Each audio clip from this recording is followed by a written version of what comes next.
থেকে আঙুলের ছাপ ছাড়া মোবাইল ফোনের সংযোগ নিতে পারবেন না কোনো গ্রাহক। পুরনো গ্রাহকদেরও এই পদ্ধতিতে তাদের ব্যবহৃত সিম আবারও নিবন্ধন করাতে হবে। আগামী এপ্রিলের মধ্যে এই প্রক্রিয়ায় সিম নিবন্ধন করা না হলে সংশ্লিষ্ট গ্রাহকদের সংযোগ সাময়িকভাবে বন্ধ হয়ে যাবে।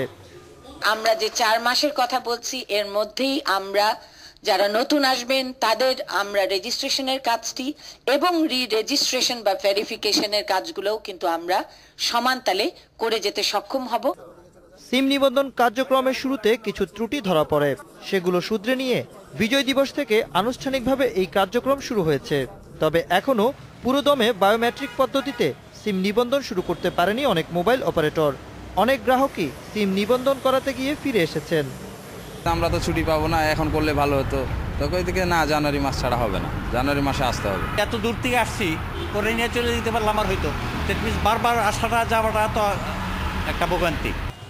মোবাইল অপারেটররা বলছেন, নতুন সিম বিক্রির ক্ষেত্রে বায়োমেট্রিক পদ্ধতি চালু করা গেলেও পুরনো গ্রাহকদের ক্ষেত্রে এই সেবা দিতে আরও কয়েক সপ্তাহ দেরি হতে পারে।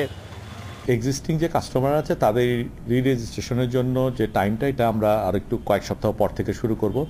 সরকার যেটা ইন্ডিকেশন দিয়েছে যে হয়তো 1 ফেব্রুয়ারি থেকে আমাদের এটা শুরু হবে। দেশে মোবাইল ফোন ব্যবহারকারীর সংখ্যা প্রায় 13 কোটি।